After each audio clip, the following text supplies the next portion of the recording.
Hello, everybody, and welcome to another Forgotten Realms draft here on the channel.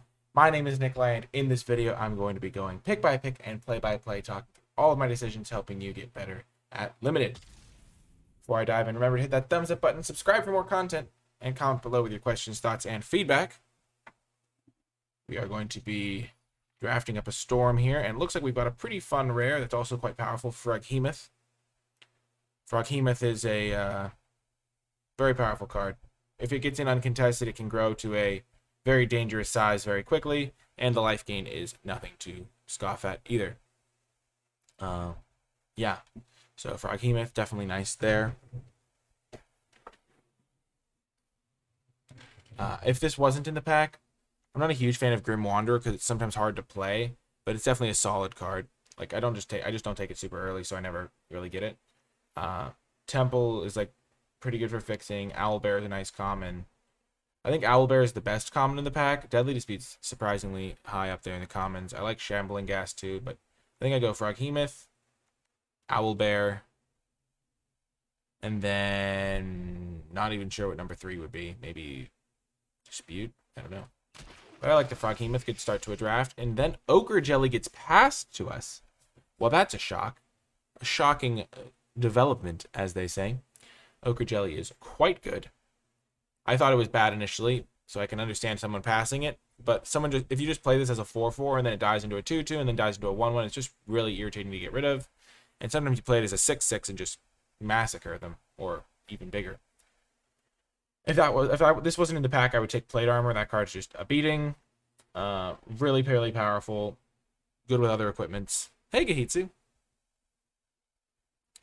And then, other than that, there is Rimeshield's Frost Giant, which might just be the best blue common. Might just be better than Genie Wingseer, because it just lines up with what blue wants to do. Oh! Thank you so much, Grogoth, for the subscription. I really appreciate the support. Thanks for sharing that Twitch Prime. Thanks, Lionhearts.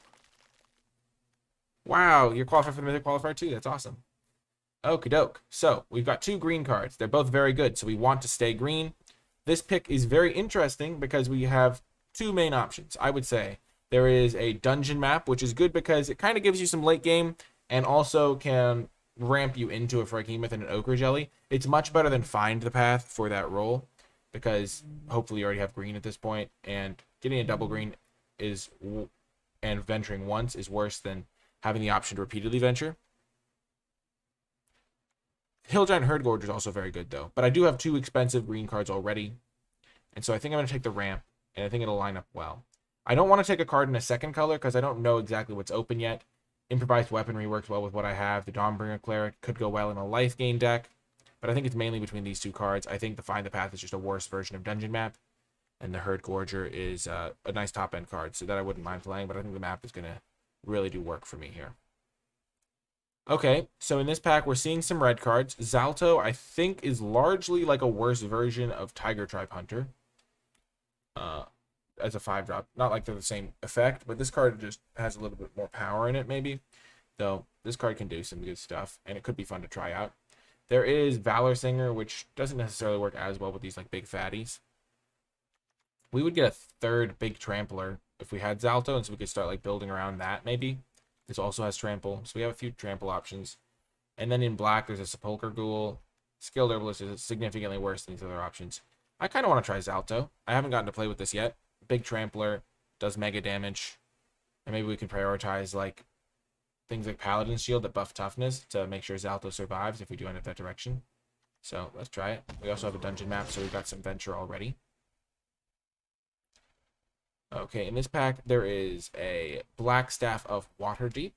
So that could be cool for some artifact shenanigans. We could like turn our dungeon map into a 4/4. So I think it works best with like Silver Ravens and stuff. It's kind of off of our direction here. There's an Evolving Wilds, which is always a nice pickup. Helps the mana out. Even if you're just a 2-color deck, it's still very valuable. There's no green cards that I love. Loathsome Troll is sometimes okay, but it's pretty difficult to use sometimes. And it's another just expensive card that I don't really need. Direwolf Prowler is a cheap card. Blackstaff could lead to some fun stuff. There's also some ramp. I think it's between Evolving Wilds and Black Staff. Let's just take the staff and see if it leads to a cool direction. I haven't gotten to play with that card yet. And now I'm just going to take Knoll Hunter. It's the best card in the pack and also the best green card in the pack. So, very easy pick there. So it looks like maybe red-green is the direction we're going to end up. I don't love Sylvan Shepherd in every green deck, but I do potentially have some life gain stuff. There's a weaponry. There's also another red card. I like weaponry for like ramping into my stuff, my 5-drops. Weaponry into a 5-drop seems really good, and red has seemed potentially open. If this could turn treasures into 4/4s, it would be like a legitimately good card. But as it is, it's like not very good. Just hard to use. I just took it because it could be fun. So yeah, we're gonna take the weaponry here over the shepherd. The shepherd is in green, but I think weaponry is more powerful for our deck. And we have been seeing some red-green. Ooh, another Knoll Hunter. Nice. So we could be going for like a nice, like, aggressive red-green deck that then finish them off with a massive trampler. So we have some big tramplers to finish the job. Pretty powerful stuff. Hey, Charlie. Okay. I'm going to take the Pit Trap over the Druid class. Druid class is not what the deck is about. We do have some life gain stuff from the Froghemoth. But we just want to make sure we'll have access to a removal spell if we need one. And this card's not going to do as much for our deck because we don't have any life gain synergies right now. There are a few white cards coming around. Maybe I'm supposed to take the Dwarfhold Champion. Yeah, that seems a little bit better. If I'm supposed to play green-white, the Dwarfhold Champion could do major work for me. And now there's another Dwarfhold. That would be giving up on Zalto and Improvised Weaponry.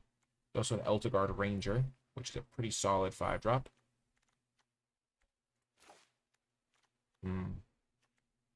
I'm going to keep my more flexible by taking the green card. Find the path to help ramp to these expensive cards. Druid class, again, not really a card I'm super interested in. Find the path is potentially playable, though. Paladin's Shield, better than Herbalist. I could have taken the champion, but I think I would rather play red, because I think my 2 red cards are a little bit better. Okay, so in this pack, there is a pretty important green card. Spoils of the Hunt gives me some removal. The best cards are black, but we didn't see any good black cards. We saw like a couple Sepulchre Ghouls. But I think we're just going to take an easy Spoils of the Hunt here.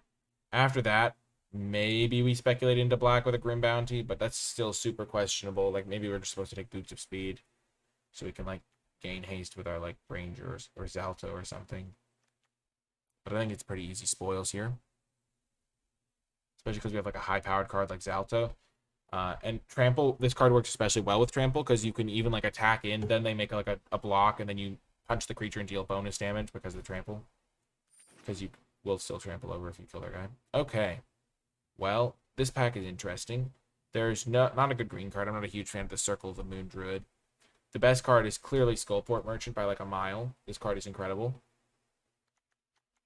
Even kind of works with my play a 3-drop ramp to my 5-drop strategy. There's 50 feet of rope if I really cared about venturing, but I already have Dungeon Map for that. There is Priest of Ancient Lore as a white card. So the fact that there's no green card and no red card that I'm super interested in means that I might just take the Skullport Merchant. Black might be open in pack 2, and I can just then pick up green cards in pack 3. I think the card is significantly better than Merchant, but maybe I'm just supposed to take the Priest. Take the Priest because we did see some white cards in pack 1. I'll just stay flexible and take the Skullport. I'm not 100% sure which direction we're going to end up in. Now we're going to get a 2-drop. We are lacking in that department. We have a couple Knoll Hunters. But I think getting a Basilisk is going to help us with all this late game that we've got going on. This is like really like a 6-drop or 5, something like that. So yeah, just getting a 2-drop is nice. Evolving Wilds could also be good.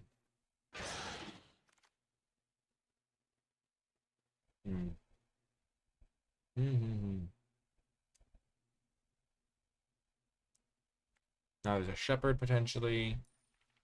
We have a few 3-drops, but not really any green ones, so we don't really have like a stable 3-drop. The card can do work. There's also Deadly Dispute as an option. Those are the main 2 in terms of power level. I'm just going to get the 3-drop. It's sometimes a solid card. There is a Rust Monster, which is a better card than Elder Guard Ranger, but again, I kind of already have this little mini plan of play a 3-drop ramp spell, play a 5-drop, and this one really does stabilize well.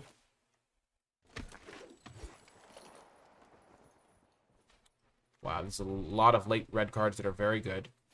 Hobgoblin Captain is fantastic, and that's going to push me back towards red-green, which I'm pretty happy about, because I do like playing the Zalto, the weaponry and stuff. I think that'll be a good plan.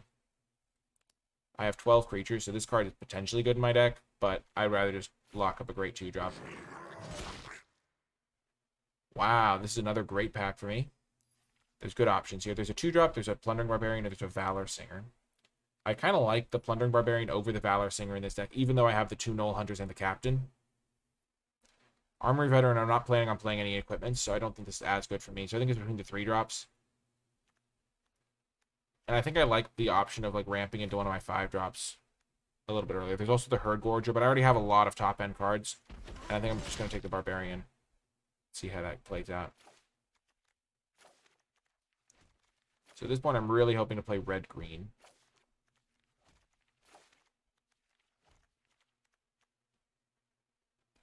I would play a Herd Gorger in this deck, but I'm not going to prioritize it because I already have 4 5-drops and a card that can go mega late game.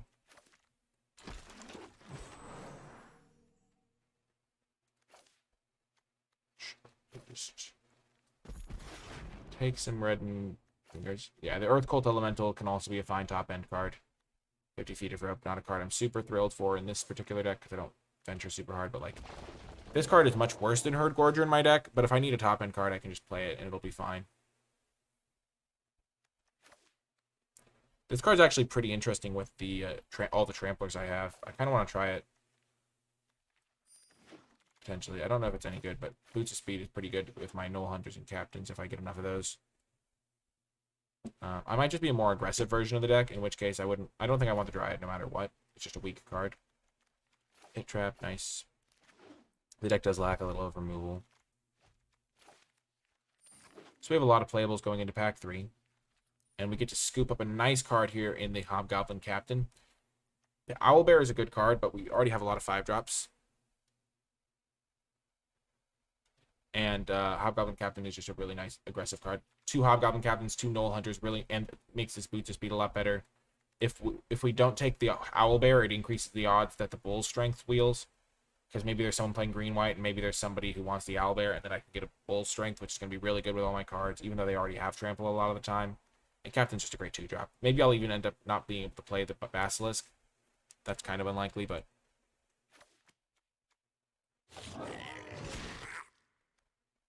Okie doke. So now the main choice is between Wandering, Troubadour, and Weaponry. I don't have any 4-drops right now. I have a little bit of Venture because of the map. I'm probably not going to play this Find the Path.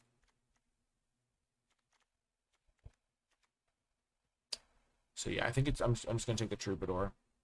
There's also, you meet in a tavern, and I have 14 creatures. I'd really want to have like 18 creatures before I really want to play that. There's also Improvised Weaponry is another like ramp to a 5-drop card. But I'm fine playing a high impact 4-drop. I just need that in Dungeon Map, and that's kind of a nice venture package on its own. I think this is better than the Weaponry. Okay. So this is just until the draft is over. Okay, another high impact 2-drop. I get to finish my draft off, luckily. I'm not going to plan on splashing here, but this is a very nice time to pick up an Intrepid Outlander. Another little mini venture card. Kind of what I'm looking for. I'm not going to play Critical Hit, probably. Probably not playing Find the Path. Probably not playing this Shepherd. But yeah, Intrepid Outlander is good. I like Inspiring Bard too. Wow. Edenrith. That's kind of crazy to see that pick 4. We can't play it though. We're pretty committed to red-green at this point. Yeah, Froghemoth with pack 1, pick 1, Ricky. I'll just take this card to help my mana. I'm not going to switch out of red to go into blue. Because the 2 Hobgoblin Captains are surprisingly important. I've kind of already got my game plan. The Windfall, no. The Windfall is not really on plan for my deck. And I already have enough playables, so I'm just going to be able to get the Evolving Wilds. It's going to be great. Wow, Morningstar's fantastic in this deck.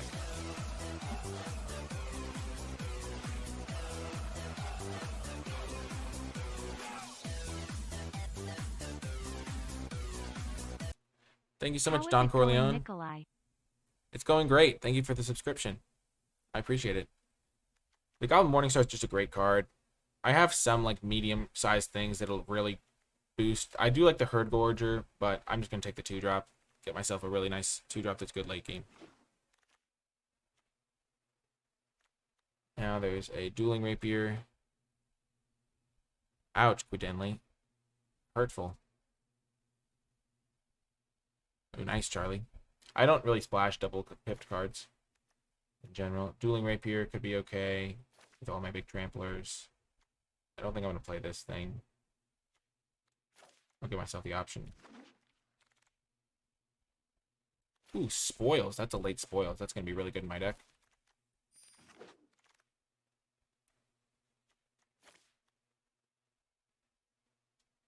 Huh, can I splash Minsk?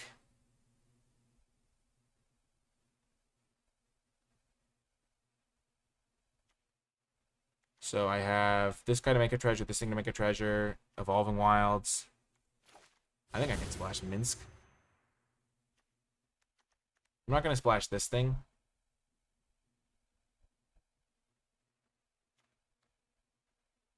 Untapped Legendary. I don't have any Legendaries. I have Zalto, Minsk. I'll check the Pit Trap, I guess. 16 creatures, so you meet in a tavern is potentially playable.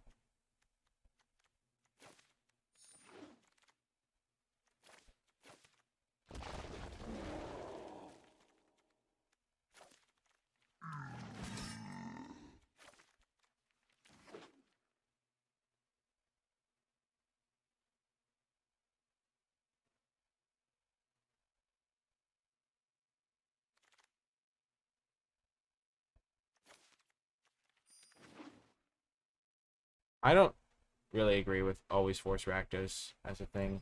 I feel like people sometimes get too caught up in the fact like that they can like game the system, but then they just don't have any fun, and then they blame the cards instead of themselves for being kind of foolish. I don't know. It's like, oh, I'm gonna force Rakdos every time. That sounds like a lot of fun. Said no one ever. Like, what? The part of the fun is playing with all the cards. Forcing a deck isn't very fun. Also, like, you get a bad version of the deck a lot of the time if you do that. I think I played less Rakdos than most people because I just don't, like, try to force decks. I don't know. I don't enjoy that aspect of the game. Okay. So, let's look at this. Let's just put in all the cards we could potentially consider. I'm not going to play Critical Role, Critical Hit. I'm not going to play the Rope. Okay. So let's try playing. If we played 1 Plains, 1 Evolving Wilds, that's 2 sources, and then we have like treasures. That's kind of 4 sources. And I really think Minsk is fun and cool. Huh. So, looking at this deck, how many creatures is in this build?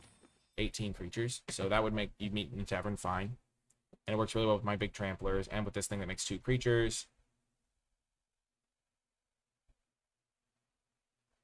Yeah, I only have 1 dice rolling card. I have a couple. I have these things as well. So I'm not going to play the Dueling Rapier. I already have Boots of Speed as an equipment and Morningstar, and the Rapier is just worse than those. I'm not going to play Find the Path because my deck does kind of have a beatdown plan going, and I don't need Find the Path on that plan. So I don't really want just random ramp. I think Dungeon Map is fine because it works with the Troubadour and it ramps me.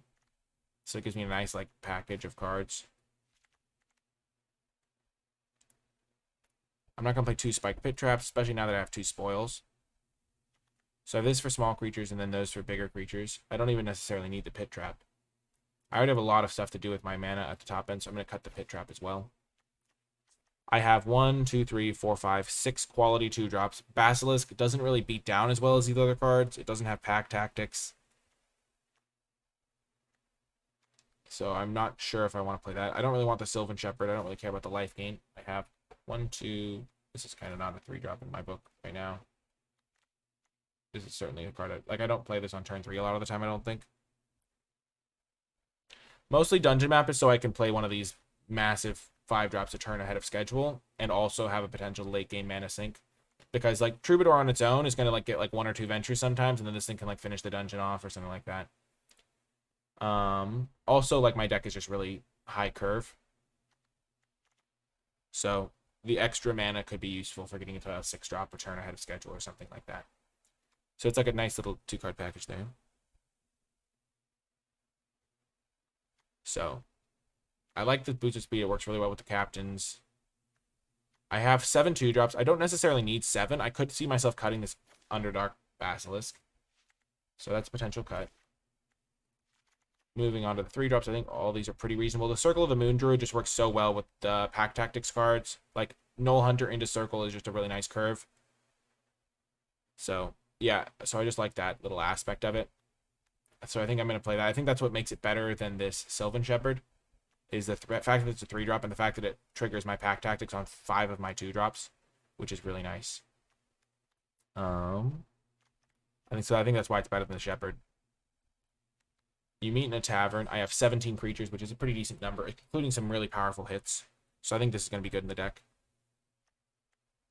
I think I did the math, and you're like pretty likely to hit 2 creatures if you have a couple of those in the deck. If you have like enough creatures, like if you have like 18 creatures in the deck, so I think 17 is pretty much right on the edge.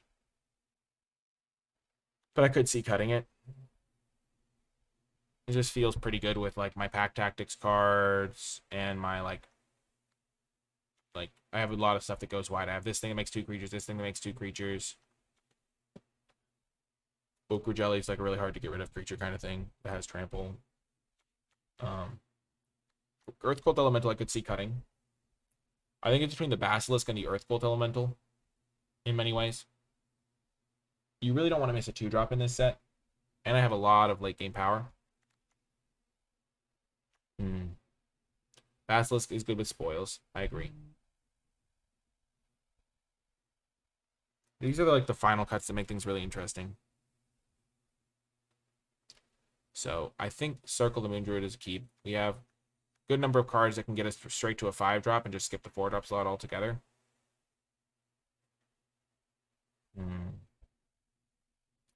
I kind of like having 2 Earth Cult Elementals, but at the same time, I don't really have random fodder to sacrifice to it as much. So I could see cutting that, and this just being the optimum configuration. Like, I would rather play a more beatdown role in those spots, but I don't really follow it up with a lot of beatdown stuff. 7 2-drops is maybe 1 more than this deck needs. And by cutting a creature, I make the tavern worse. So maybe I'm supposed to cut You Meet in a Tavern and just keep an extra top end card. So the way you can think about it is every 4 cards is 10% of your deck. So if this was look at the top 4 cards of your library, on average, if I have 16 creatures, there's going to be 1.6 creatures there. So does that make sense, folks? So like basically the way you do the math is 16 creatures is if I looked at 10% of my deck, I would look at like this is 16 is to 40 as 1.6 is to 4. You divide both of them by 10. So if I looked at 4 cards, I'd see 1.6 creatures. So if I look at 5 cards, I see that plus another small little bit. So it's like a little bit. I'm probably going to hit 1 creature, and sometimes I'll hit 2 with this. And also the Start a Brawl mode is really good. So I think that's good in the deck. All the 2-drops is... I'm not sure if I want another Earthquake Elemental. I have 1, 2, 3, 4, 5, 6 expensive cards that cost 5 or more. So, yeah. And I think I'm going to play only 1 Plains for my Minsk because I have a lot of colors early on. So I'm going to cut a Plains to add a Forest. And then I'll hope to go get my... because I have some double green stuff too. Double green, double green. This is double red and double red, but hopefully I can get that later. And I have like a couple treasure generators to smooth things. But yeah, I think this is going to be the deck. It looks pretty good to me. I think all the card choices are pretty close. This card's also a double red card, which makes my mana a little harder, so another fine reason to cut it. So yeah, that is going to do it for the build. I will see you folks in the matches. The deck looks like a ton of fun, and I'm excited to see how it performs. Before I get to the matches, I want to give a huge shout out to all of the patrons who support my work at patreon.com/NicolaiBolas, and special shout out to those at the credits level. It is thanks to Patreon support that I'm able to continue producing high quality content on a consistent basis, and I am very grateful for that support. If you feel like my videos have provided you with some value and you would like to help me continue producing them, then Patreon is the best way to do so. As my way of saying thank you to patrons, I give a host of cool rewards like access to my card-by-card tier lists for each and every set, with Midnight Hunt Innistrad right around the corner. Now is a great time to get in on that bonus content. You can also gain access to coaching and all sorts of cool stuff like being put in the credits.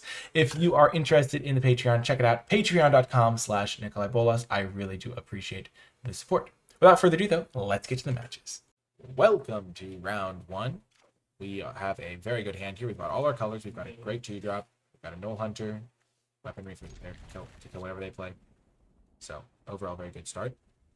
Probably gonna go Captain into weaponry into Null Hunter plus something else, or one of our 5-drops. Hopefully we draw a 5-drop so we can curve into it. That's one of the reasons our treasure is so good, especially because we don't need it for our white source. You usually use Spanish pronunciation, so you call it Hapio. Okay. I'm sure I could Google it if I had this sort of initiative.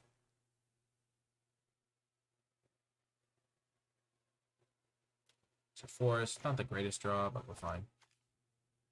We're using Mirage basic lands.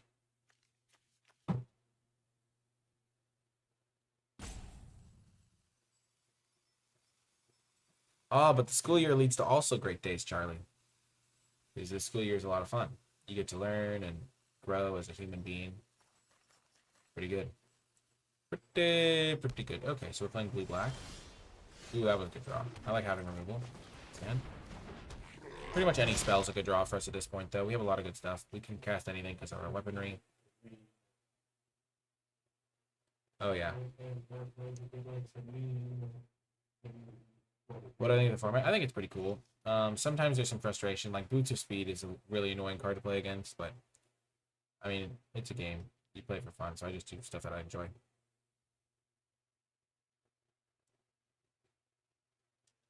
That's funny. I like that emote, Gapio. The monkey with covering his eyes. I think that's the emote for See No Evil. Or emoji. Like, Speak No Evil is the monkey doing this. See No Evil is this one, and then Hear No Evil. Okay, so they haven't done anything yet. Okay, this guy's dead.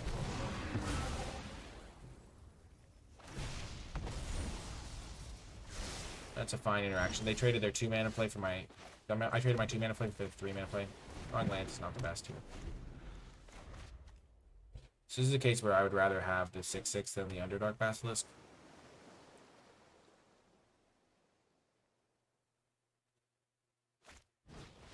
It's a Spawn. Spawn's a pretty good card. Okay.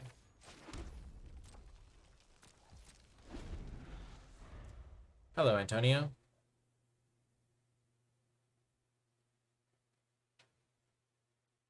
This new setup is so nice, having like a real desk.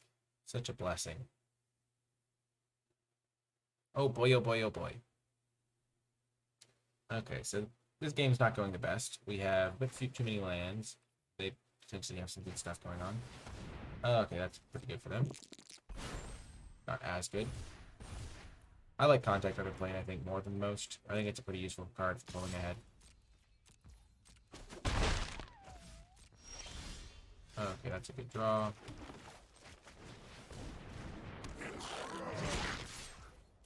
I kind of want to save this spoils. Because I could potentially improvise weaponry and then use spoils to boost power and then get a nice attack in. Or I could like take a go for the equip here and I could kill it in response.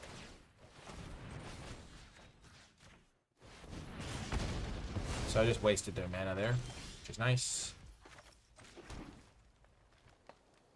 So they can make a treasure token and their mana, they're stuck on mana.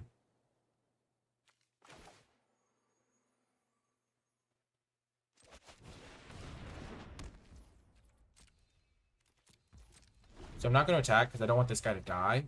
Because I want to be able to hit them and get counters on both of these guys. So see, now I can attack into the Genie Windseer and be pretty happy about it. This is yesterday's deck Deep Freeze, because I couldn't play yesterday because the client shut down on me.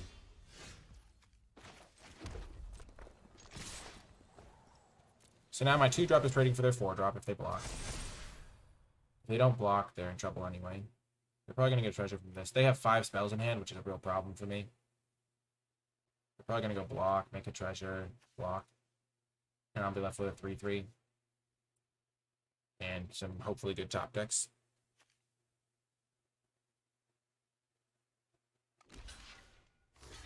Yep. Oh no, they have to use the -1 ability to kill the Hobgoblin Captain.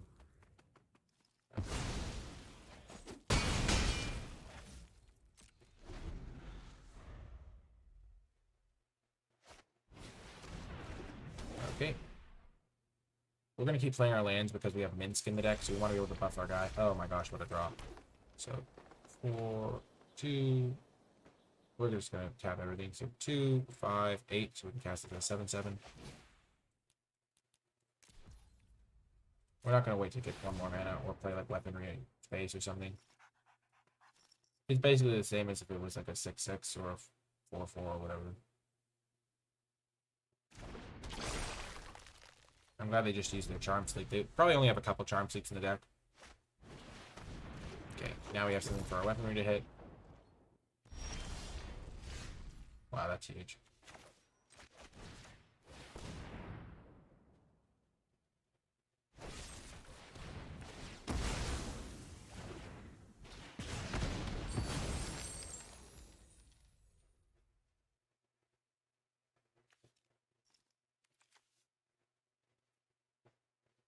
Oh, at the beginning of the next end step. Okay. Ooh, I was so worried for a second. I was like, where? Oh, what?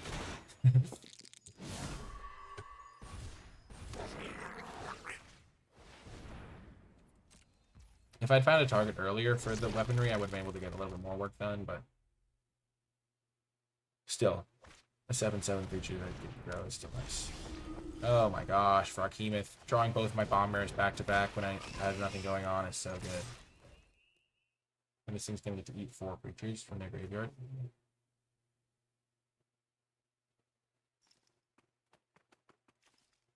There's like 1, 2, 3, 4. Wow, that's just game, probably. This card is a beating. Holy heck. Oh my gosh.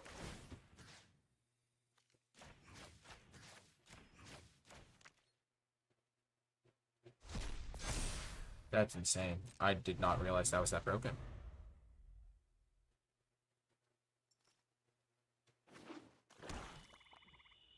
Yeah, that's why it's good to have multiple things. Having it on YouTube is really nice, and then you can even like watch on double speed or rewind and things like that. Oh, wow. Split the party. This is literally the first time this card's been cast against me, I think. Okay, so they bounced my token. This is the best for me, but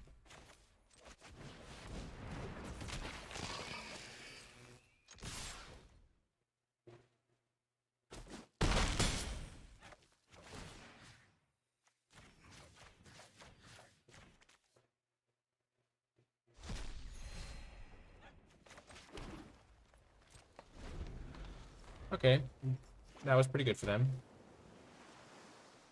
I wasn't really playing around bounce, I guess.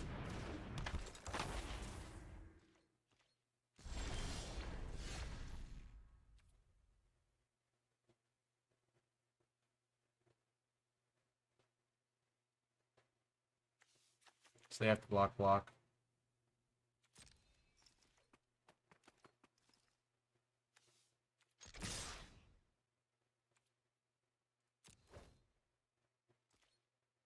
I think this would work out better for me than letting them stick around. Could I get to trade a 1/1 for a 2/2 in this case? Oh, Feign Death, that's a problem. Okay. Okay. Yeah, they have Feign.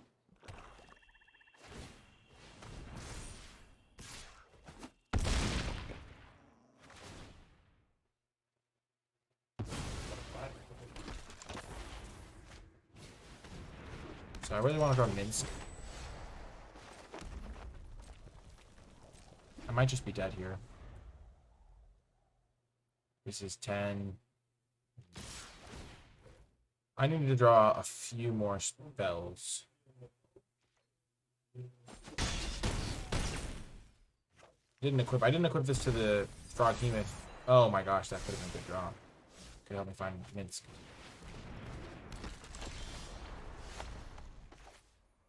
They can give a guy unblockable, so it doesn't matter.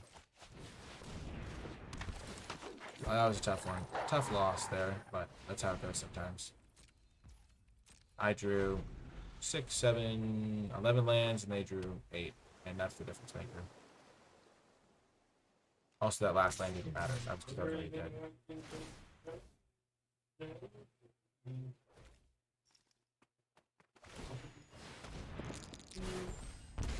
Hard fought battle. I tried my best. It's all good. I had outs up to the very end, I think, because if I had drawn Minsk, I could have made the hamster thing into a massive thing. I was pretty happy with how I played. I didn't play around a bounce spell when I attacked with my Froghemoth, and so they made it like massive. They like got rid of my Ochre Jelly, and they made my Froghemoth reset, which was a problem for me. But I'm not gonna play around split the party. And then I think the attack where I trade off my 1/1 Goblin and my 4/4 that has no chance of getting bigger for their 4/4 that can gain them life and help them stabilize, and the 2/2 that actually has a good ability is a pretty good trade, because then I draw any creature and I have like a big trampler or whatever. So I think the attack was good, and then Feign Death just wrecked me. But Feign Death was kind of going to wreck me no matter what. So that's how it goes. I just need a little bit more gas to get across the finish line. Okie doke. This is a great hand.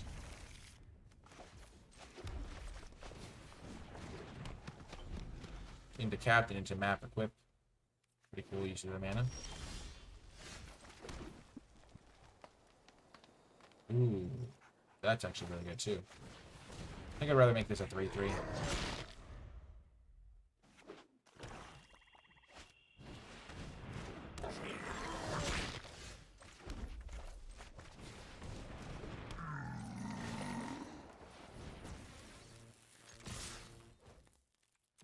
Let's get a scry. I just want to make sure I get a land drop here. Nice.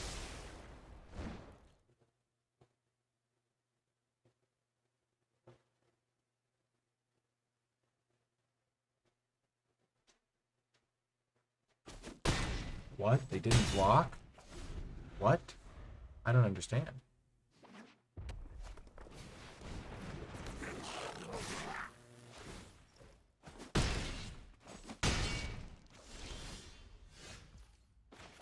Okay, so they're also trying to beat down.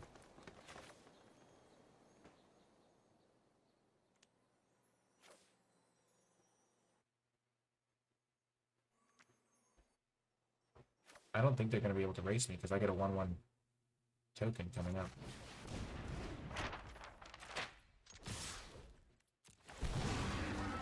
Oh, I could have made a treasure and played the Elder Guard Ranger. That would have been better.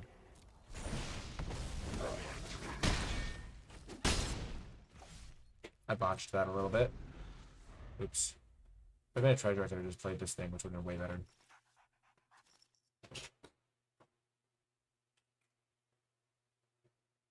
And next I can put a counter, or I can just gain a life.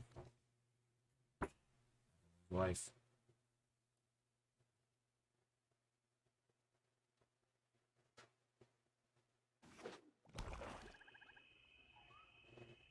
Yeah. Okay, that guy's gone. What are they doing? What the heck is happening?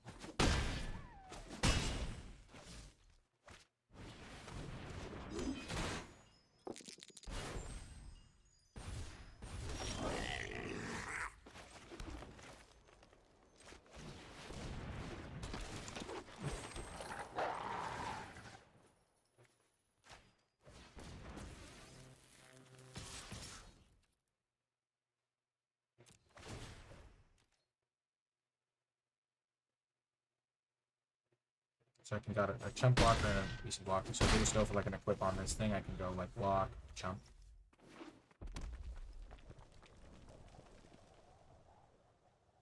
I'm dead to you find them in null camp or whatever.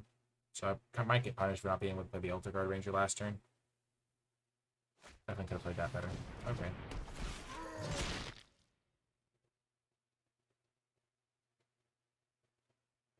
And just having trample could be good if they don't get rid of the boots. You should probably get rid of boots.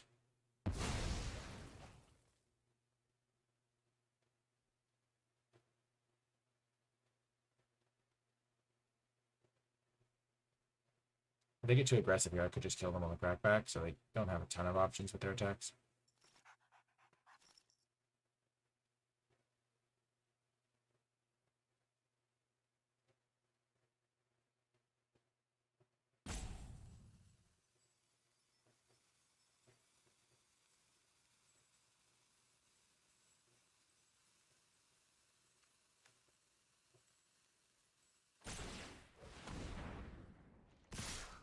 Whoa.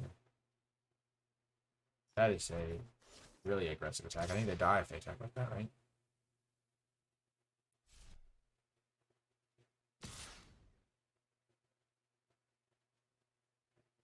So they're willing to sacrifice this guy for 1 trade and 3 damage. So if I just take it and I use this to drain them, they're essentially 1, so they're just dead on board, I think. If I can venture, yeah, they're dead. They're literally dead on board, so I don't know what that was.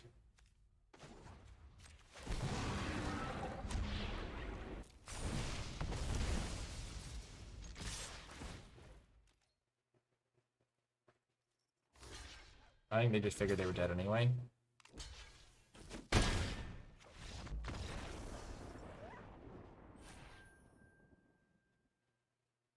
Got the wind. Feels good. Wow, Boots of Speed really showed its stuff there.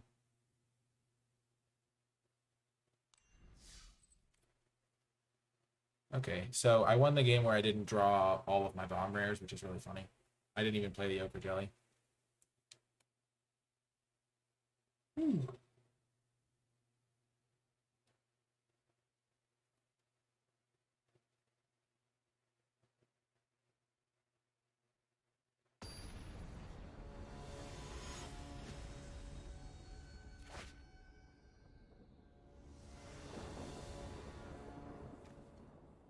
Okay, there's a good hand.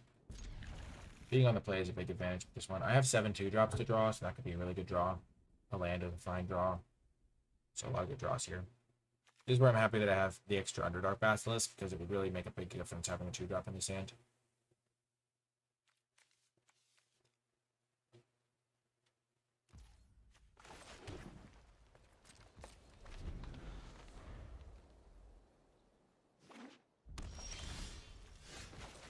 Land is a fine draw.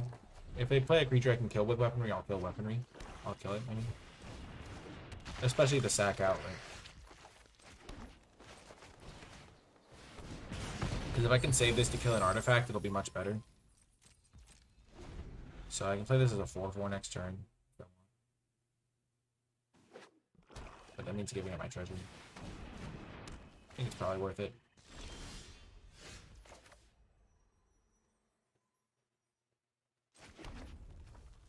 Hard to play this hand of Boots of Speed.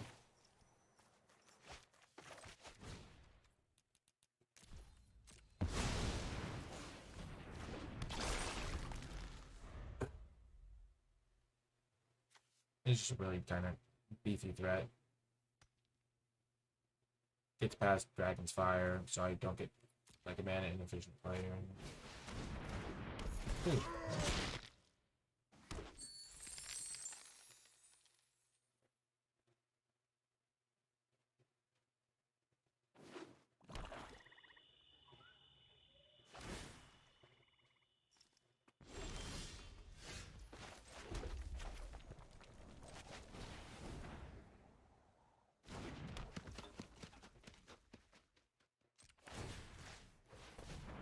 Now they don't have any double block.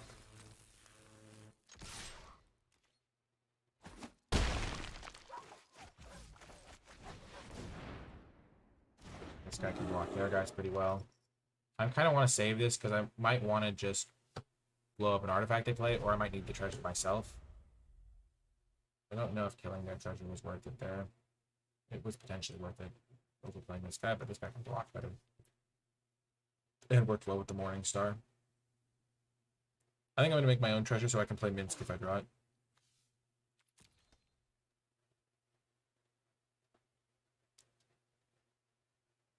The Beloved Ranger.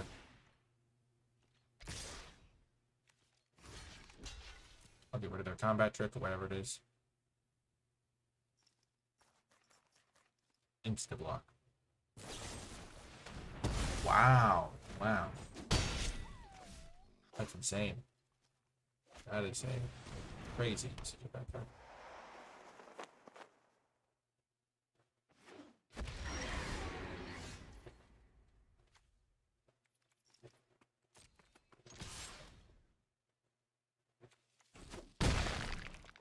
Oh, they named Blue, okay.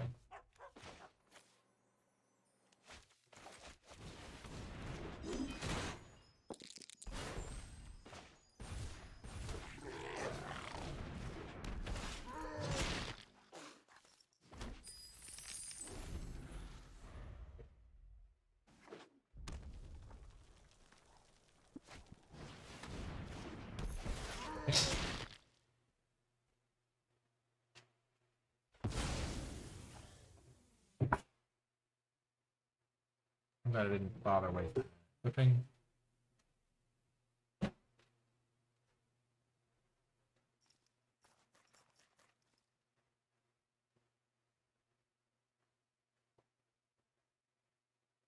I don't care if this hits me and they get a treasure.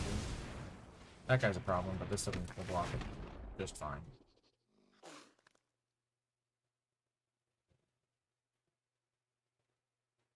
And if they go for a big attack here, then I get to attack again with this thing, which is nice.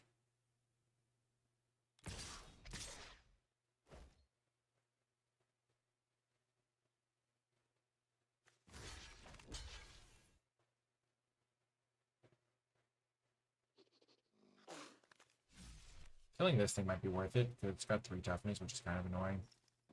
It makes all their cards a lot scarier. Kind of like that.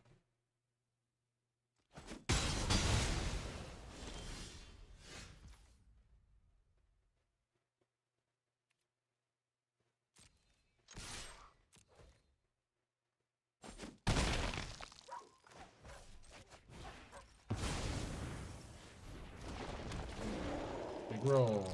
No. Goodbye. I'm gonna get rid of it. Not a great roll for this guy.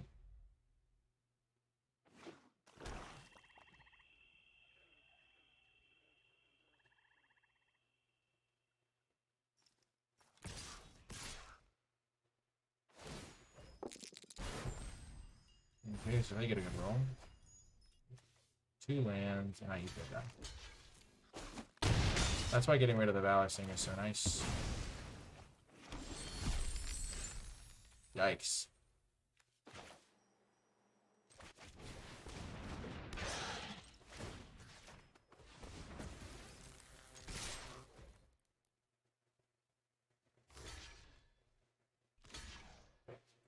Oh, I botched that. Oh no, I messed it up. If I put it on this thing, they would have had to chump both of my big guys, and my other guy would have been fine. Back. So, that was bad. I don't know why I moved it. I got too fancy. They would have had a double jump. Okay.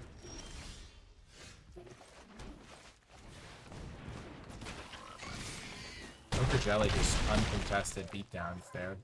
Nice. Whew. Pretty happy with that game. I think the deck is really good, so in good shape. Fine company.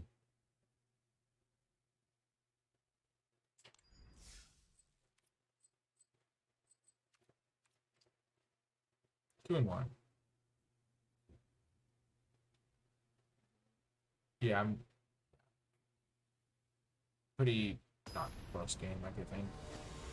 They flooded a bit, but I did not. Going up against Gorgonzola. Classic. Okay, on the draw, this is fine hand. We can't always have a 2-drop. It would be nice if we could draw our 2-drops, because we have 7 of them, but... There's a 2-drop.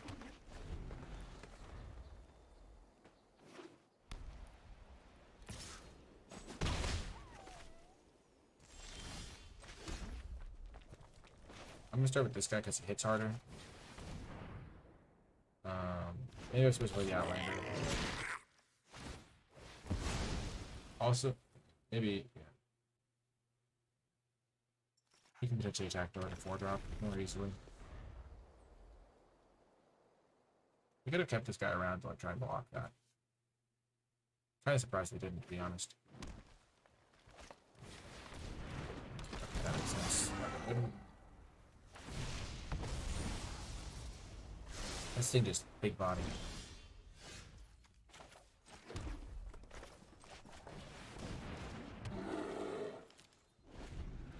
I can afford to be patient here. Got plenty of action. Distributor is going to do good work.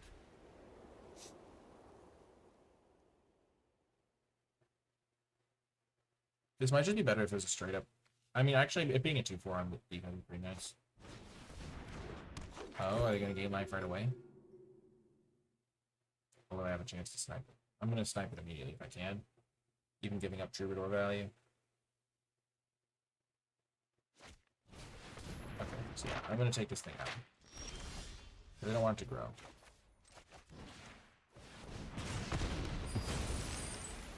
I'm going to save my treasure for Minsk.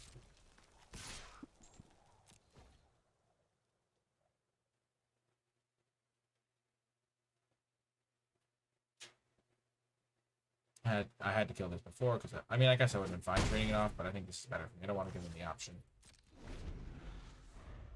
because this thing having a nice target is good because I can play Minsk.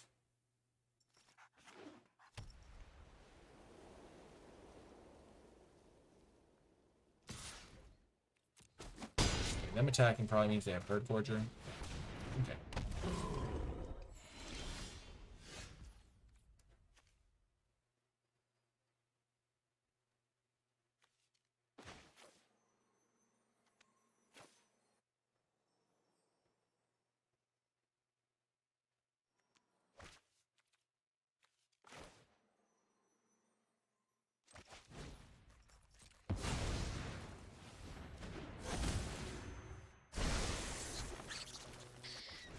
And the next turn I can give everything +2/+2 and hit them for 1 billion.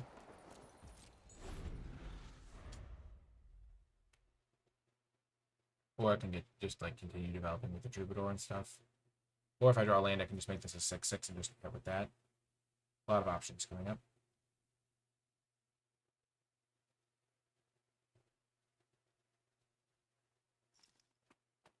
Making captain a 6/6 is also appealing. No, don't kill my Minsk. Please. He just wants to live. Who would be devastated?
Oh, this is such a good trade for me.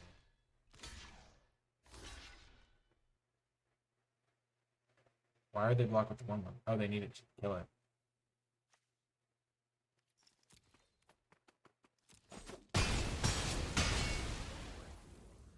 That's so worth it for me.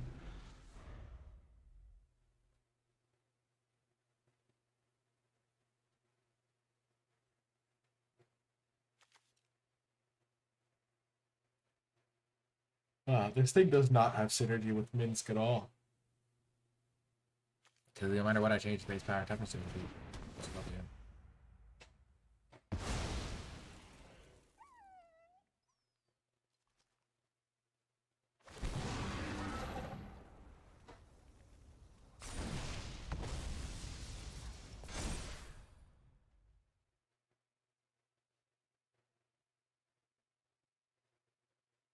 I could triple block if they attack me for 8. I might do that.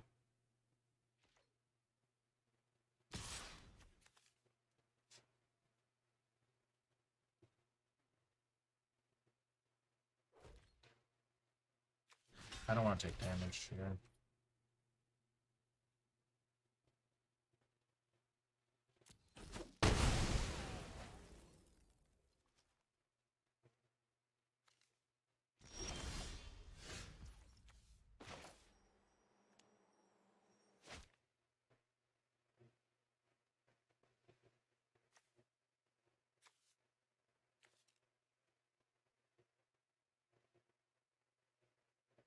I can make this a 7/7 attack.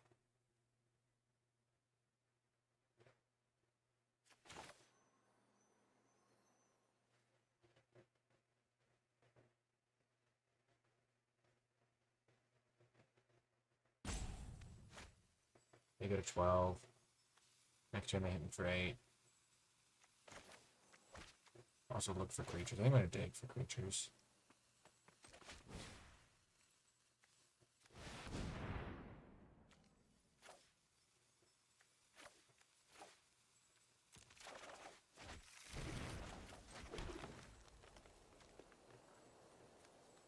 Freeze. So I still have a triple block option here. I'm playing the red guy because I can then play double red and this guy next turn. His alto is pretty fucking good. I did not need to curse. His alto is pretty good here. Yikes. Sorry, chat. I failed you. Shouldn't have played the land. Yeah, I guess it would have been working better with the Troubadour. But I was going to play it next turn anyway because I'm playing Zalto and the Gnoll Hunter.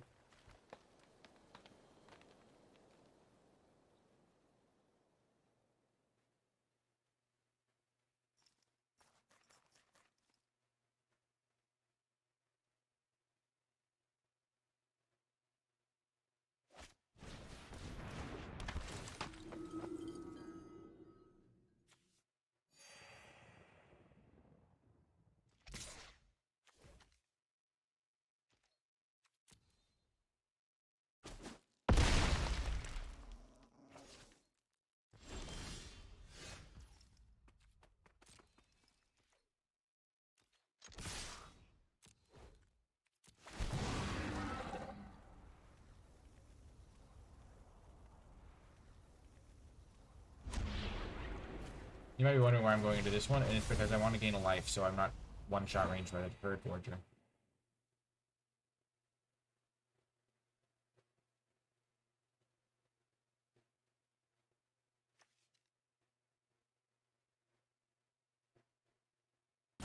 And Zalto can 1v1 the third forger. That's it.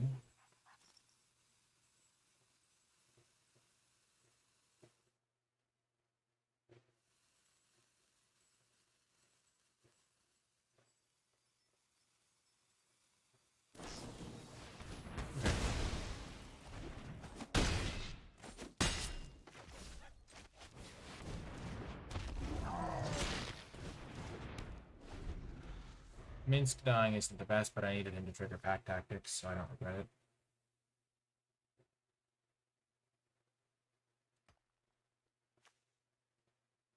Oh, it's when he's dealt damage. Okay.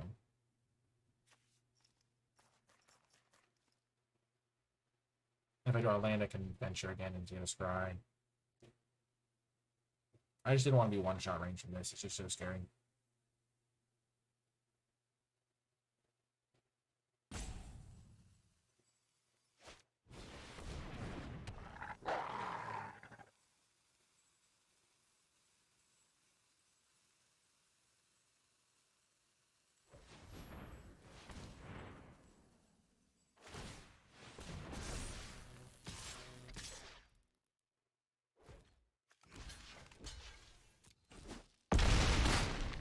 that's a weird trade to make. I'm surprised.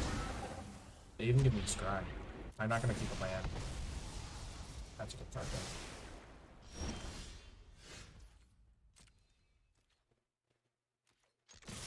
though. Wow, that's actually really good, because the 4-1 trades with this thing... I'm so surprised they traded that for Zalto. Like a token, sure.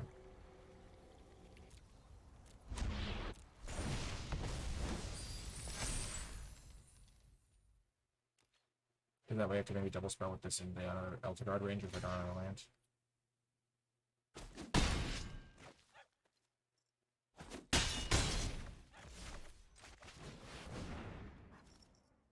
My deck just has a lot of expensive cards and a lot of power there. This thing works really well against that. Again, being at 5 life instead of 4 is really nice here, because then this doesn't one-shot me.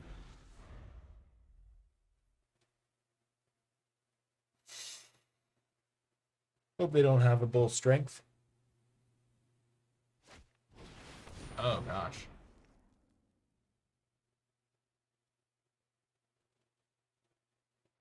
So they can use reuse portable hold to kill my token.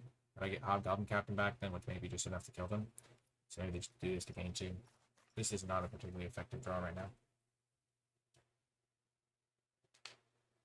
Trading down on stats is just not good. Like trading at 8-7 for a 7-3 is just inherently bad.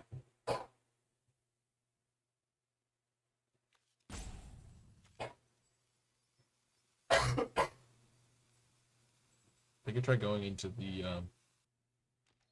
Annihilation Tomb or something. They need a venture. Oh no, they were holding up Direwolf Brown. Never mind. They don't need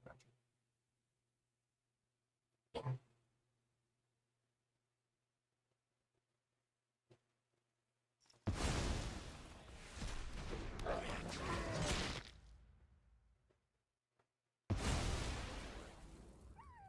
That makes no sense.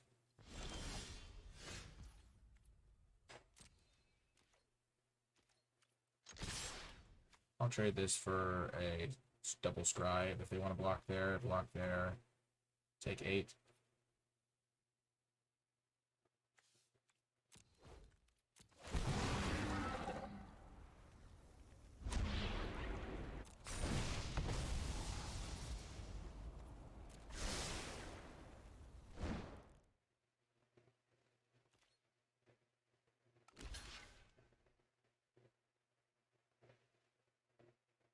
This guy's not going to block there. He's not blocking.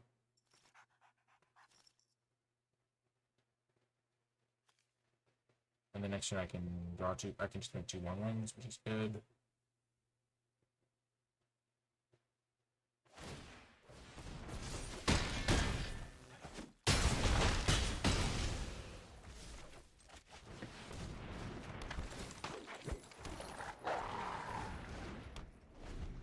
So they're just really dead.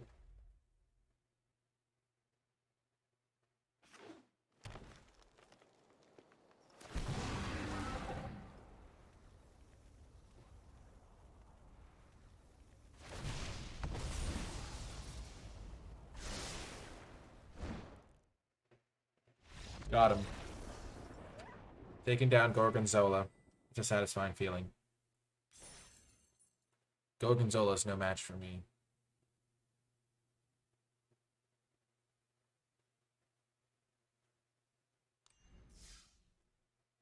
Three and 1.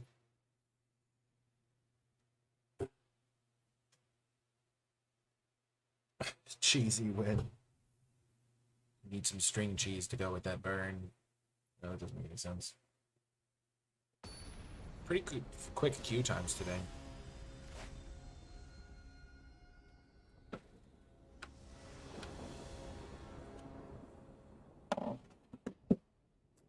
No mountain means I can't keep this hand, unfortunately.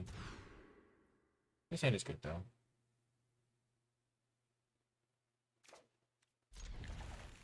I'm into a forest, because Null Hunter into the Circle of the Moon Druid is a pretty good start, and I'll hope to draw lands, but this could really spiral if they have a slow start.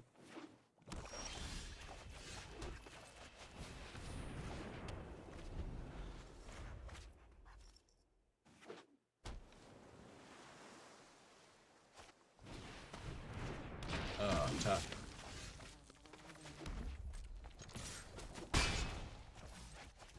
It's good even in these cases where it doesn't matter to get in the habit of attacking first.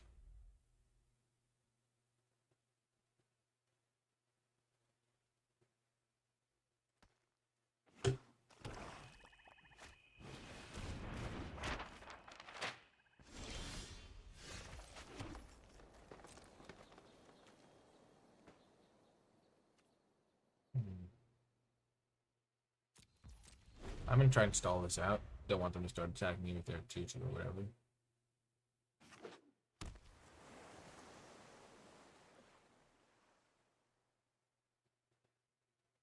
Like if I draw a weaponry, improvised weaponry or something, I'm pretty happy. That's really bad. On a mulligan, discard spells are always a lot better against you, but then that just hurts even more because that card is going to be my saving grace. Thanks. Oh well. You can't win them all. This hand just didn't materialize. I had the mulligan and then I drew all lands, so I'm not going to sweat this one.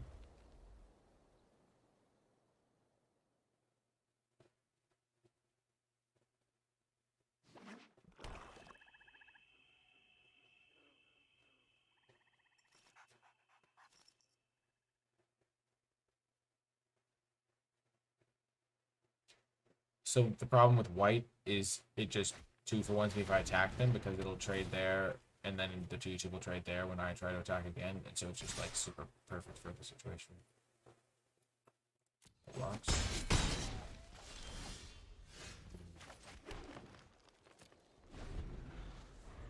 Ouch.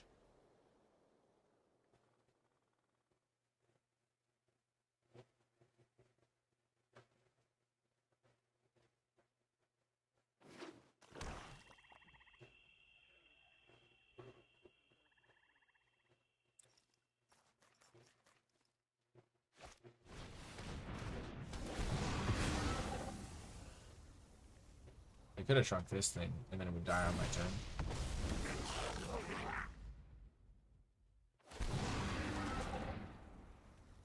Oh, let me put a counter on this. Fine, fine.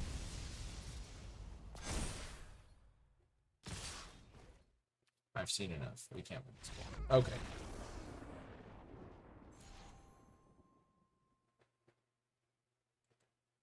The dungeon map just makes it too hard.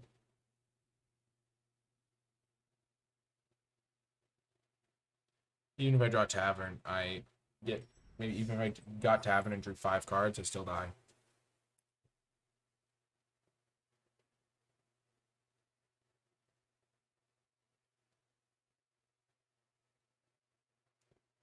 I think if I take 12 there, go to 3, and they have a flyer, and they can, like, yeah, just drain me out. Get the last point of damage with their dungeon map at some point.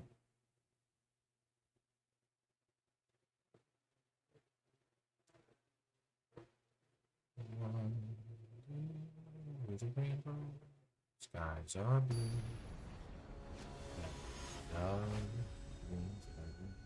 Yu-Gi-Oh player 69. That's a funny Yu-Gi-Oh player. Well, we'll have to show them that Magic players can beat Yu-Gi-Oh players at Magic. I want to draw this as slow hand, but I'm gonna keep it because it's got functional mana, some spells, and I have a lot of good draws from this hand. I could draw any 2-drop is great.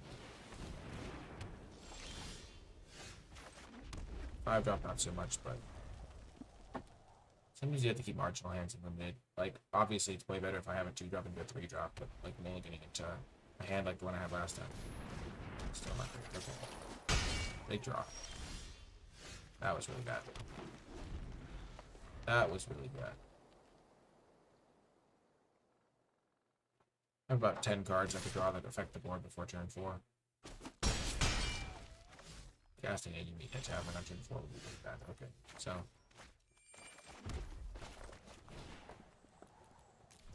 it's not great. I have to do this. I have to try and stem the bleeding somehow. And this will help me. Even if I do lose it on blocks, I can take block again or whatever. Paladin class, okay.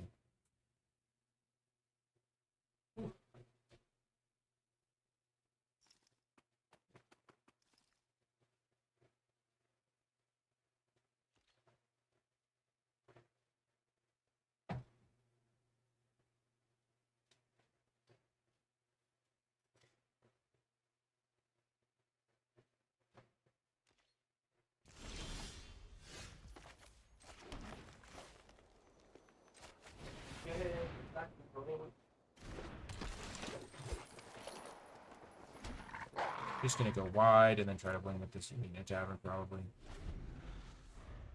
I can always spoil something if it gets out of control.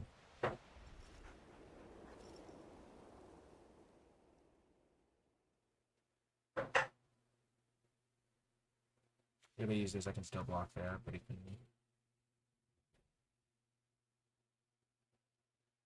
I've never played a Gloomstalker in this format.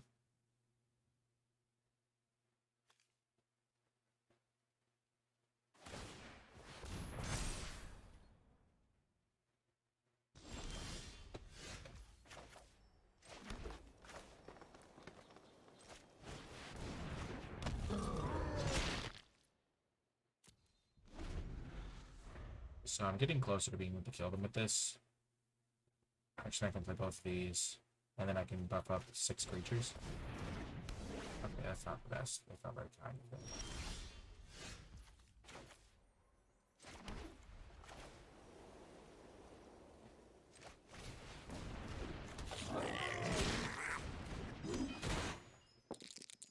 Someone told me a little hack where you can already predict the dice roll because the card will either stay up here or go down there. I think that's actually really good for me. So next turn you meet in a tavern, buff up 5 creatures. That's 10 points of power, and then suppose of hunting and sack a treasure to buff up something even further. And they're not affecting the board, it looks like, so they're probably dead.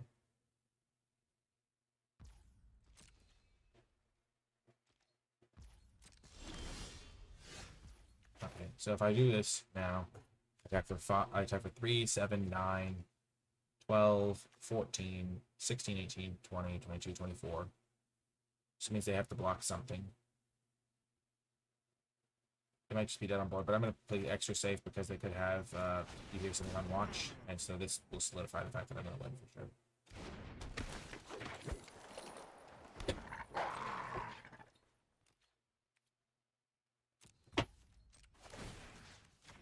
I'm going to make this thing have trample.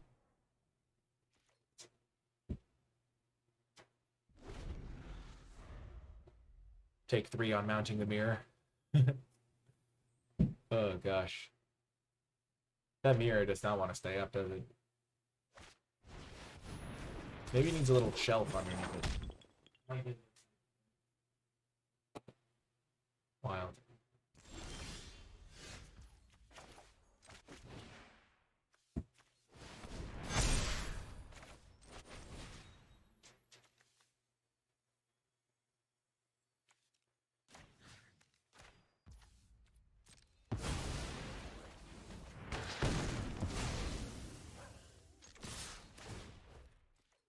I think they're dead. They can block 3/4 onto my 3/3.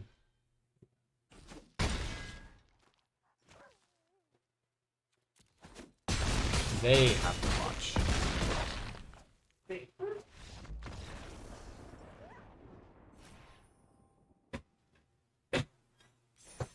Yay! We've locked in a positive record. That's all you can ask for.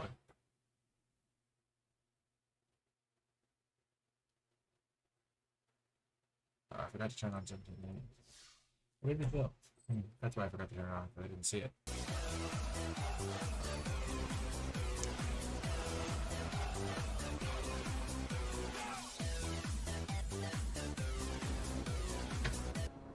Continuing oh my gosh. Support for my second favorite Bolas. Grusted 20-month subscription. I really appreciate that. Thank you so much. 20 months. Wow, that's a long time. That's one of the longer subscriptions I've got. Second favorite. Took me a long time to get to that part. What? Second favorite? Who's your favorite? How many other Bolases are there? I'm in New York right now. In Ariel. Bolas. Okay. I can relate to that. I understand. Dungeon map into Elder Guard Ranger just as I drew it up.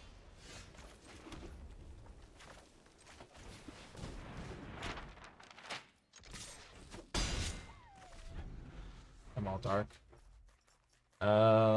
Yeah, I could probably fix that at some point. I was a little bit brighter earlier. The lighting changes sometimes. Like my camera refocuses. Good call out. I'll show you behind the scenes how I fix that. I go to properties. Go to configure. And then I can do this.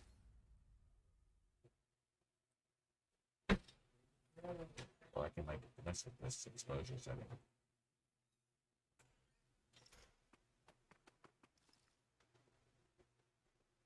And that's fixed.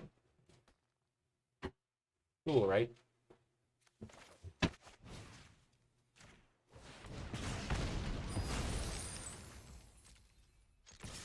Now if I draw a land, I can play this thing.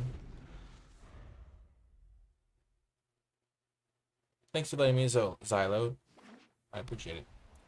People get to see the behind the scenes stuff because I only have one monitor.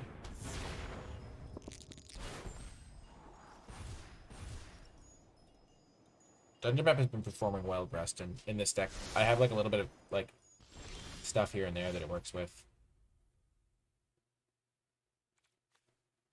They're probably gonna have an equipment in their deck, so I want to save this guy a little bit.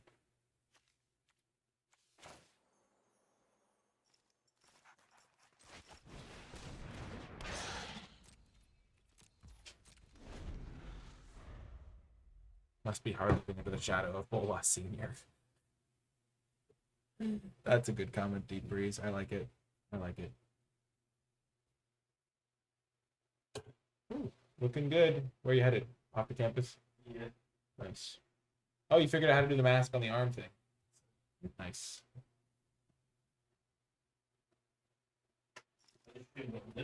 Oh, it's going great. Having a romp.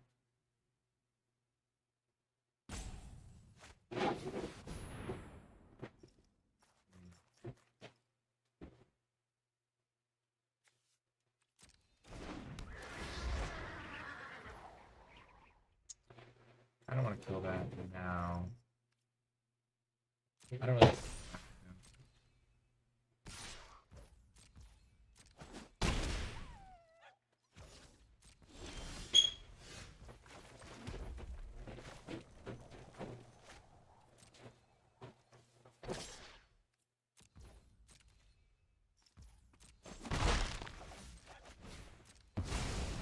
Hopefully, 20. Yes.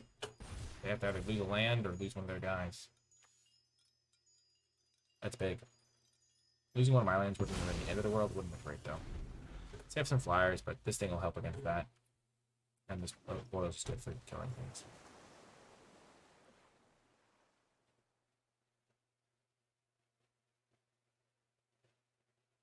Thanks for letting me know about the camera thing. I always appreciate the feedback. Especially because I'm in a new spot, so the lighting thing can mess me up for sure. It makes the camera go like a little bit less fluid when I increase the exposure. So I don't love doing that. So maybe there's a different workaround I can use.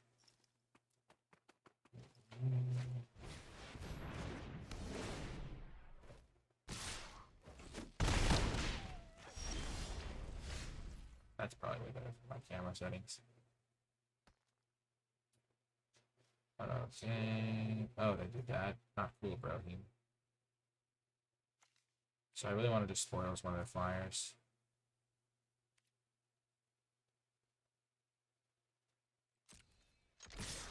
I'm gonna play the open card though.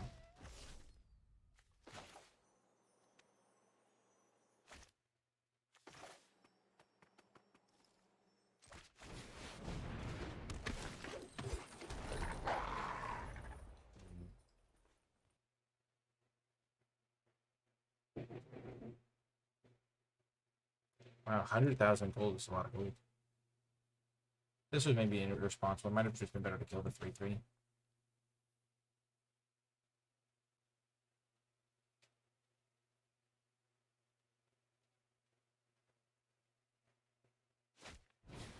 Oh. Okay. Okay, I see. They may be perhaps learn some humility. Luckily, they're in deep trouble here. So I can make a treasure. Use so this is the plan. So I make a treasure with this. Use that treasure to fight this thing against this thing to make this thing 3 power. No, this thing's going to gain 3 power. Anyway. This thing to fight this thing. And then this thing's going to become a 3/3.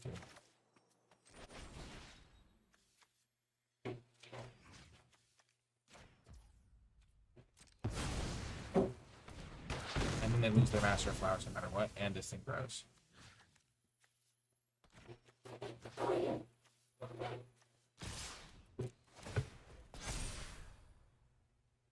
Whew.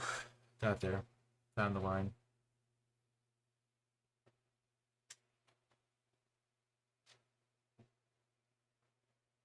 There was a draft video I did early in the format where I took a 2-mana 2/2 lifelink over a Grandmaster of Flowers, and I got a lot of criticism for the pick, and it was because of a situation like that where you play Grandmaster of Flowers and you kind of want to protect it, but like you kind of want to be attacking with your flyers. I don't know, and like pressuring them. And so when your offensive deck starts having to play defense, it gets really punishable. Like I would have been way more scared if they like killed my 4/1, hit me for 5, and all of a sudden I'm at 6 and they have 2 flyers. Like I'm sure their deck might be constructed in a way where Master Flowers is like pretty good still. Like that card's like not bad or anything, but like it's still a great card. It's just if you're playing an aggressive deck and you put a Master Flowers in, you don't really want to have to block. And so if you are going to play Master Flowers, you kind of want to still attack in many ways. But that case, it just didn't work out for them because I had people on the board. It's just protecting a Planeswalker is a big responsibility.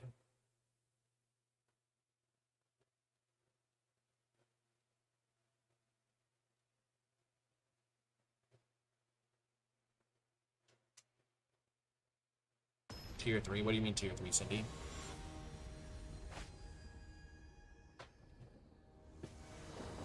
Scuttle. Scuttle the ship. On the draw with an Outlander and a Spoils, but a Minsk that I can't cast. Oh, this hand is close, but I'm gonna mulligan it. It's much better.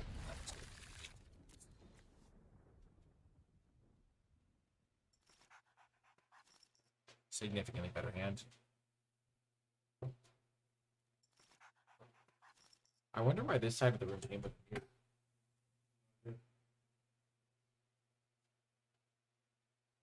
Oh, Platinum rank 3. Nice. Yes, we ranked up. So much skill. Wow, boots speed high. Yeah, Lolth creating 2 spiders. In my very first like seal of the format, my opponent played Grandmaster Flowers and then played Lolth right after. Like they curved those 2 into each other and I beat them in that game. It was such a hype moment.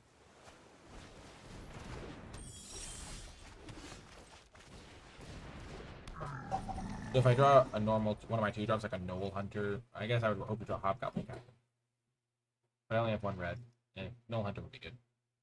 See you later, Ben.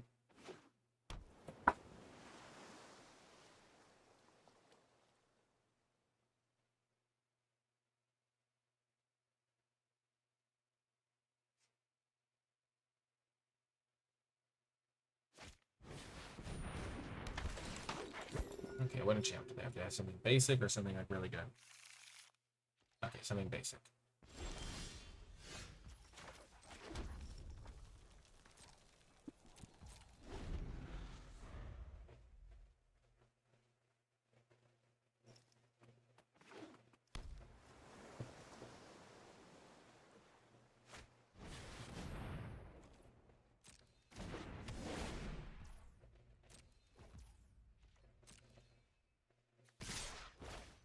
So if I don't draw something next turn, this thing's going to deal 6 to me. So even though I don't want to use my spoils on a 3/2, I think I have to just so I don't take like 6 extra damage. So like I just save myself 6 life. That'll give me time to like draw out of my misfortune. I'm still going to equip this because I might need like a creature in play to use my other spoils with. But yeah, so that's the logic there. Like, I could take 6 and still win the game, that's for sure. And then, like, I would end up trading my 2-2 for their 3-2, whatever.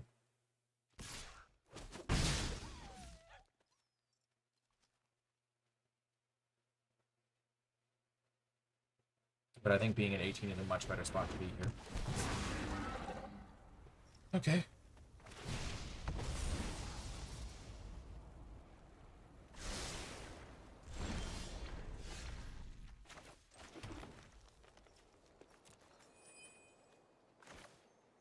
This is a good spot. I'm going to use the Froghemoth here. I get a 5-5, I also gain life.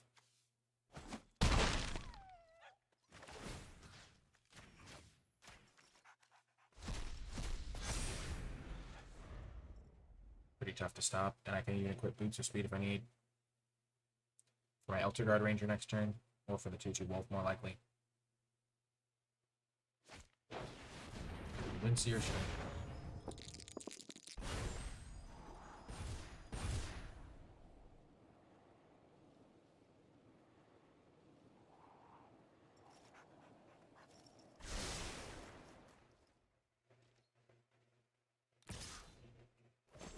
Wow. Normally I wouldn't want to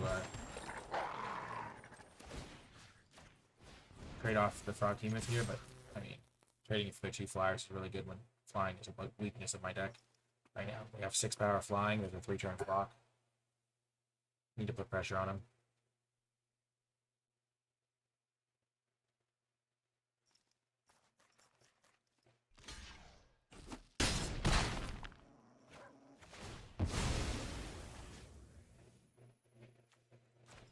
Wait, does that really work that way? Wow, it does work that way. That's insane. I did not realize. Pressuring them to trade is good because it grows my Froghemoth too. It's now out of range if you see something I'll watch. You hear something I'll watch.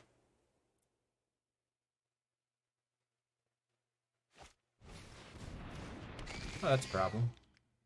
That's lit. There's only one card though.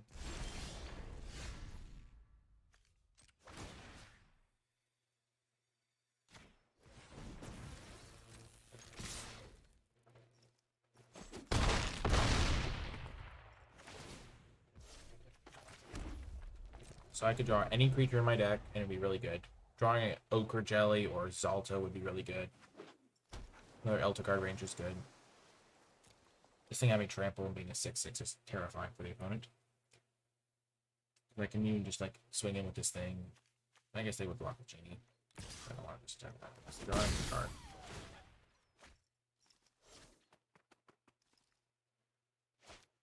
I really need to draw a creature here. Oh, Minsk. Oh, man. Making me eat my words.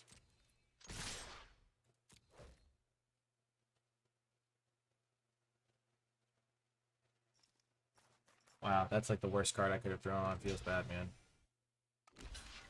I'm gonna lose to this, Okay, so I get to trade off everything, which is good.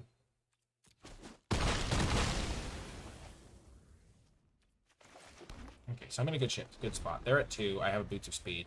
If I draw Plains, I win. If I draw a Treasure Generator, I win. I have 2 Treasure Generators and the Improvised Weaponry and the Preliminary Barbarian. So I have 3 outs to, like, immediately win the game, pretty much.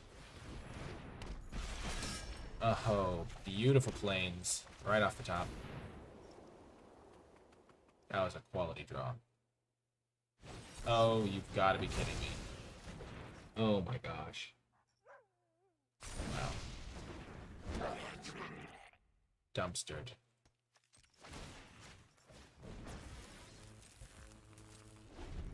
They have barred the gate. Minsk cannot pass the gate.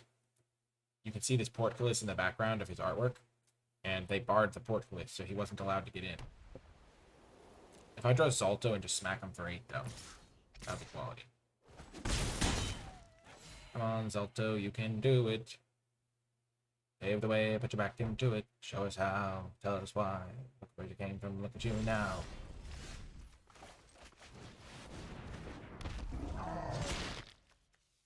Well, I guess if you make a creative song based on a Bo Burnham song, that involves Zalto, you can just draw the Zalto that you need. Boom. Let's go. Magic is easy. What did people think of my riff on the song? Where I literally took the song word for word and put the word Zalto instead of Bezos. Classic. It was such a creative song. I was literally like, well, Zalto's really good here. It's an 8-power haste creature with trample, so. Top deck.x. I like it. I drew the planes that I wanted, and they had the answer. Wow, 6 and 2. This is the money match, boys and girls, and ladies and gentlemen, and everybody around the world. This is where they decide. This is where the heroes separate themselves from the. I'm trying to say this in a way that's. I was gonna say this is where the men separate themselves from the boys, but I was trying to think of a more like Magic the Gathering way of saying this. This is where the rubber meets the road. Yeah. You know what they say, when the going gets tough, the tough get going. When the cards start falling from the sky, and you're in a situation you've never seen before. When you need Zalto, the Fire Lord, to carry you to victory. That's where you find me. Oh yes, on the draw, but we have a 2-drop. We've got all our colors. We're ready to go. We're ready to rumble. We're ready to rumble. The final boss, Sidus. There's an opponent by the name of Sidus. They look kind of like a red-haired, Sidus-like person. They've got the goggles. My trusty companion, the fox. Sort the wheat from the chaff. Ooh, a 3-color deck as well. I understand completely. Ooh, the moon druid. Basilisk. Basilisk. Oh. They customize their land even to choose a custom island, but only the custom island. Which means that they're splashing blue, potentially. That could be what it means.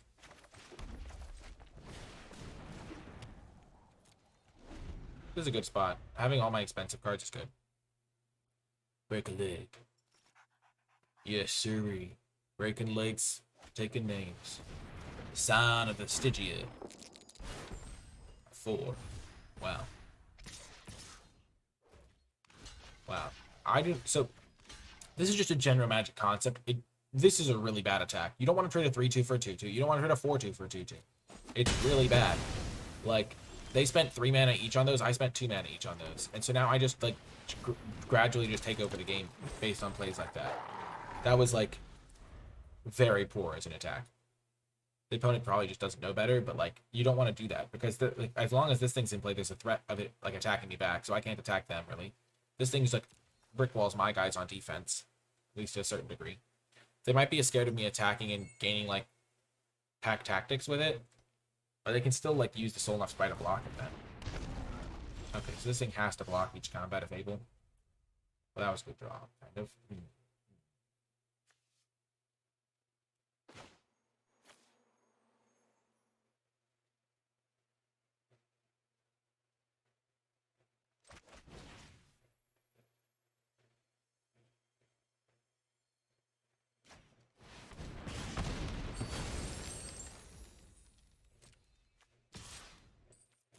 So they have to block.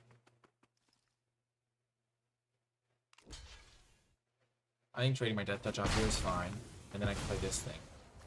If they had, like, Herd Gorger mana for next turn, it would be a little bit worse, because it's a good card to trade with Herd Gorgers, but they can't play Herd Gorger next turn.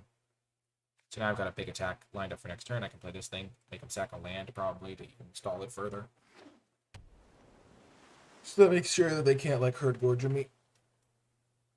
Oh, maybe they're splashing white. Makes more sense. This island is just to throw me off. That's why you don't need to read too deep into things.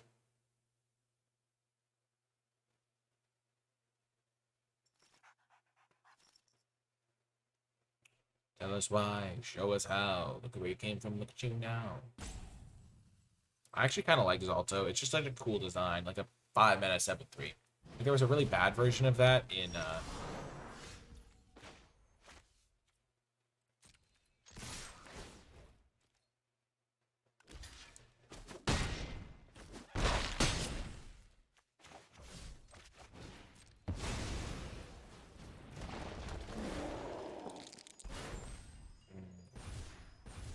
Maybe I wasn't supposed to do that. Sacking land is kind of bad for me here. Oh gosh. I was hoping to make them sack lands, but would be good for me as well. I think those both going down resources. Nice. We sacked this thing, which means they have double blue cards, but not double green cards necessarily.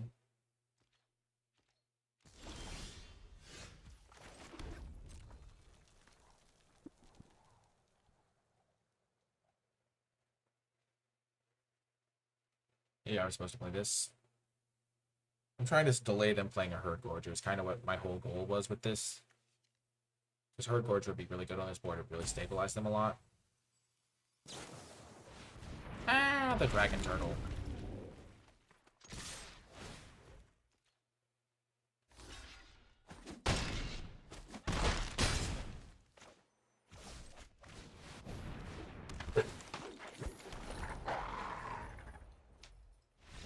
Yes! 7 wins. Let's go. Feels good, man. Feels good. Hype.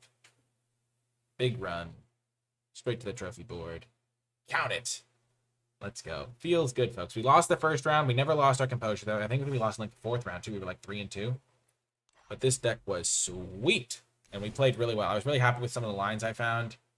Yeah, some really good plays here. I think adding the Underlord Basilisk was a big play. And I'm really happy with the way we constructed this deck, the way we drafted this deck, the way we played. And overall, really good stuff. That Zalto top deck coming in clutch. Overall, a ton of fun. We had so many bomb rares. We had Ochre Jelly, Froghemoth, Zalto was pretty good. Minsk was pretty good in that one game where we needed it. Froghemoth was a lot of fun, though. I'm really glad we got to play with this card. Super cool card. That is going to do it for this draft video, though. If you made it to the end of the video and are watching on YouTube, remember to hit that thumbs up button, subscribe for more content, and comment below with your questions, thoughts, and feedback. And to let me know you made it all the way to the end of the video, leave hashtag satisfying Grull to let me know you made it all the way to the end of the video, because this deck was just very satisfying for me to play. I really just enjoyed it every step of the way. You can also support my work on Patreon, patreon.com/NicolaiBolas, the best place to go. Support my content, help me continue making these videos. You also get some cool rewards. You can also now find NicolaiBolas merchandise. I made my first merchandise for the channel, so there's a t-shirt. It's on a, I'm gonna order one for myself so you can see what it looks like in the future, but it's got like the NicolaiBolas logo on it, and on the back it says hello, hello, hello, which is just kind of a fun design. You can see that linked in the description down below. You can also and that also helps support my work as well. You can also find like the Twitch stream, twitch.tv/NicolaiBolas, and if you have Amazon Prime, you can support my work at no extra cost to yourself. You simply link your Amazon account and your Twitch account, and then you use your Twitch Prime gaming subscription on my channel. So if you have Amazon Prime and you want to support my work, that's a great way to do so. Even if you don't watch on Twitch, it all goes towards the same bucket. And if you've done it in the past, you can even like do it each and every month because it resets every month. So it's a really great way to support my work if you're already using Amazon Prime. If you would like to find my articles, the NicolaiBolas Discord server, those are both linked in the description down below as well. Ton of fun with this draft. I hope you enjoyed watching it as much as I enjoyed making it for you, and I will talk to you next time.